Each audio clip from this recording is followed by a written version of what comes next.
So usually I explain propaganda aimed at the average person, usually YouTube videos, news articles or memes. These are mostly intended to change the mind of people who are undecided or hold different beliefs, and also to reinforce the beliefs of people with the same view. But today I will cover a Project 2025 training video. There is a lot of bullshit in it where they are talking about what they are going to talk about, so I cut these out. I will only focus on the interesting parts, but you can see the original video here. Link will be in the description, and I will timestamp the segment I will be talking about. The left continually pivots and assaults definitions and phrases.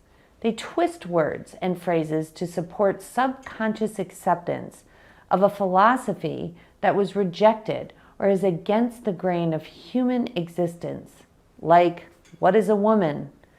Perhaps the most effective tool the left wields is their ability to engage in constant subliminal advertising through their narrative, words, and phrases. So they do two things here. They present the left as not someone with a differing but valid political opinion that can be reasoned with, but as someone who is unreasonable and evil. This is similar to what cults do. They urge their members not to listen to the reasoning of outsiders, because it's the devil talking through them, trying to corrupt the cult member. And this series is aimed at future political appointees, advising them not to consider the viewpoints of others, because they are simply evil. It also uses emotionally loaded language like assaults to further reinforce this point. It also presents the viewpoint of the left as not something arrived at through reasoning, but something that is only supported by propaganda. This aims to delegitimize their viewpoints, again urging the audience to not even engage with the opposing viewpoints. These points are baseless and illogical, and the people supporting them are evil and against humanity. Also, third thing, it also says that these viewpoints were rejected and are against human existence. Against human existence ties into the first point, further pushing the narrative that these views are evil.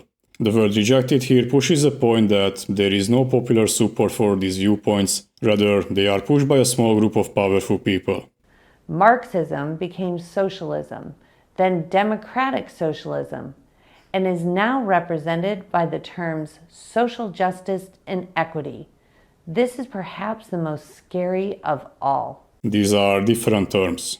Again, you can look them up, it takes around 2 minutes. It's also funny how they are doing the thing that they accuse others of. Instead of explaining why they are against social justice or equity, which would be an optically bad thing, because if you explain these things without relying on the strawman fallacy, most people would support it. Almost everyone, in fact. Even the right wing supports it. They are in favor of meritocracy, where the outcomes of one's life are determined solely by their own actions.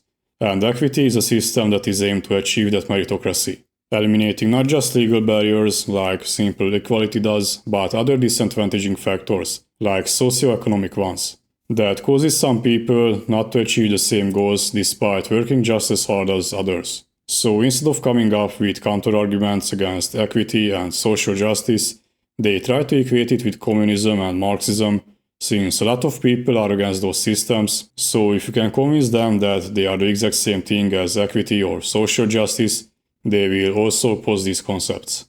Katie, what brings to mind is the quote, "He who controls the language rules the world." It's attributed to Joseph Stalin and other tyrants. And George Orwell stated, "He who controls language controls culture." Even more, Hitler and others lived by the creed. If you repeat a lie often enough, people will believe it. Without doubt, it's true. Language is a powerful and often controlling tool. And that last part is actually true. The reason they bring up Hitler and Stalin is because try to equate the left with these dictators. Also, Hitler was left-wing because his party's name had the word socialist in it. And that must mean that he was actually a socialist. You know, the same way that North Korea is actually democratic. Bringing up Orwell is just a reference to the claim that there is no free speech and we live in 1984, because you can't post "let's kill a bunch of on Twitter because you will be banned or arrested if you are in the UK. Career bureaucrats and the left are also using language to change culture and gain more and more authority, thereby upsetting the balance of power envisioned by our founding fathers. This, in essence, weaponized language against the American people. Career bureaucrats is just a term to delegitimize political figures they don't like. It implies that they are not in a position because of popular support, either directly through democratic election or indirectly being appointed by a democratically elected official. Instead, they have gained power through shady deals and they are serving their own interest and not the interest of people. It's also more of the same thing. Emotionally loaded language like weaponized and against American people presents people with differing opinions as evil and dangerous. Bethany and I were both part of a coordinated effort in the Trump administration focused on trying to take back hijacked language and definitions across the United States government and even at our engagements in the United Nations.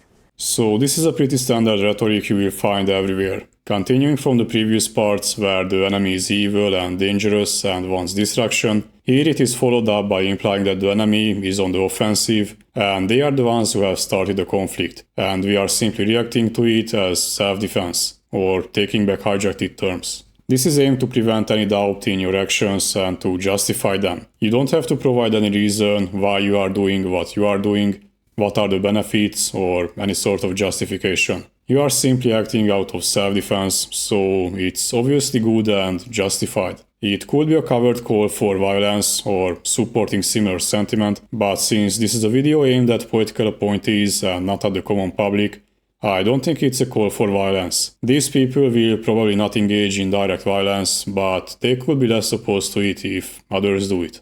From our experiences, we will teach you how to identify the left's progressive language, scrutinize career staff compositions for dangerous language, and how to combat their manipulative efforts, ensuring clarity of definition and conservative intention.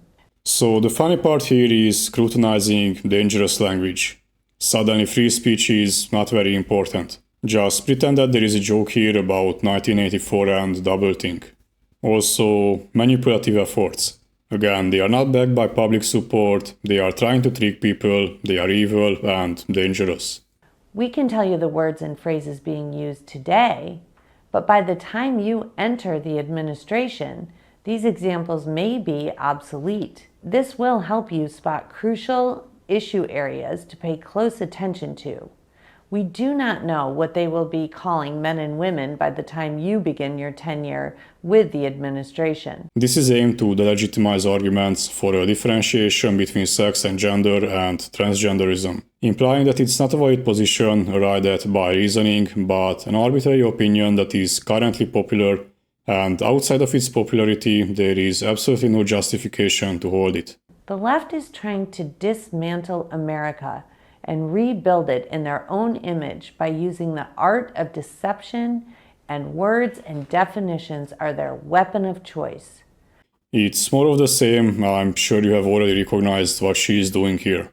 So it's an uninteresting segment. I'm only showing this frame because of the word gender cult. Again, implying it's not a position held because of reasoning, it's just a fanatical religious belief, trying to delegitimize this position. I'll never forget a conversation I had with the Chief of Staff at USAID. We are trying to provide alternative language for the highly controversial phrase Comprehensive Sexuality Education, or CSE, which at the United Nations had come to mean not just typical sex education, but instead had been morphed into teaching and normalizing sex at very early ages, even as young as preschool. So this segment can be easily misinterpreted to mean that CSE is trying to encourage sex at preschool age. You know, the standard line of they are grooming the kids, obviously aimed at LGBT people. It takes a solid 2 minutes on Google to find out what CSE is and why this implication is wrong. But given the target audience, I'm pretty sure that they will interpret this segment in this way, just further reinforcing their pre-existing beliefs about grooming and sex education, because CSE also teaches that you shouldn't hate homosexual people. So, it's from Satan himself. Also the word morphed. Out of context, I wouldn't stop on a single word, but in this video, and given other emotionally suggestive language, here the word morph carries the same meaning as corrupted. They didn't change sex education based on evidence and reason to achieve better results, they morphed it. without people noticing it to serve their agenda. And for girls who became pregnant, that abortion was a preferable method of birth control.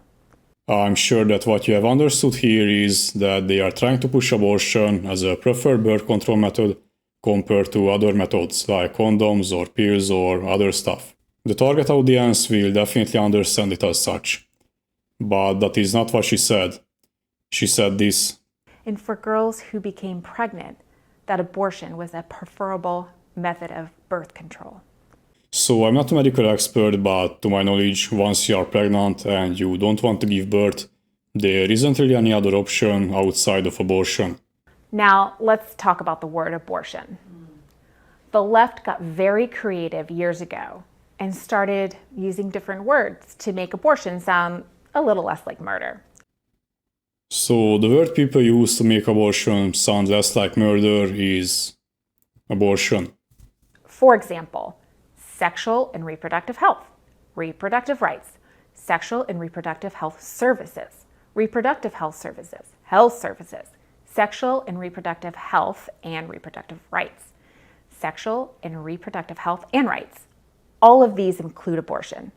These are broad terms for medical procedures and rights that also include abortion, among other things. My guess is that they are trying to exclude abortion from these terms because that would result in less legal protection and/or financial support for abortion. And they could fight against it without just simply making it illegal, because around 2/3 of US citizens are in favor of abortion being legal. So if you just simply make it illegal, then you lose popular support. But if you do the same through the legislative equivalent of plausible deniability, and through obscure methods you make it harder to access these services, it's less damaging to your popularity. After all, you haven't banned abortion, you just made some minor changes to SRHRR. And the average person probably doesn't know what that is, so there is no backlash. Again, this is a guess, and it will take days to review policies and laws to see if my hypothesis is correct in this case. But generally, politicians use these kind of methods. But again, it will take a lot of research, so instead of focusing on this, I will just focus on the propaganda. Another example hits closer to home and highlights how imperative it is for political appointees to ensure definitions are correct and explicitly followed. Using the word correct here is also suggestive and carries additional meaning. Instead of arguing whether or not X or Y is the correct term to use, they treat it as their view is the only correct or good one, in an apolitical, moral sense, and anyone else disagreeing is just simply wrong. Bethany, it's incredible how the left is able to make killing children and babies a pro-movement. I mean, their narrative is just incredible and so opposite of what the reality of the situation is. We see that also with environment, right? Killing babies is also something you will hear. Instead of arguing why abortion should or should not be legal, they try to equate it to killing babies by using the same word for these two things. And they are using the very same thing they are trying to highlight in this video. They try to argue that referring to abortion as healthcare or whatever other phrases they showed are intending to downplay its seriousness and convince people to accept its legality, which is not the case. You can just look at the self-assigned names of the opposing groups. People call themselves pro-choice and not pro-healthcare when they are talking about abortion. It's the pro-life group that, instead of arguing why abortion itself should be illegal, are trying to equate it to killing babies, or in this video, killing children, and use the arguments against killing babies to push for an abortion ban. I will keep the environment for the next video. In the meantime, if you like this video and found it useful, then please comment, like and subscribe. It helps out greatly, and thank you for watching. A special thanks to my Patreons, J. Brandon and Arda Bon, for supporting my channel and helping me get some acoustic panels, which hopefully will greatly improve the audio quality.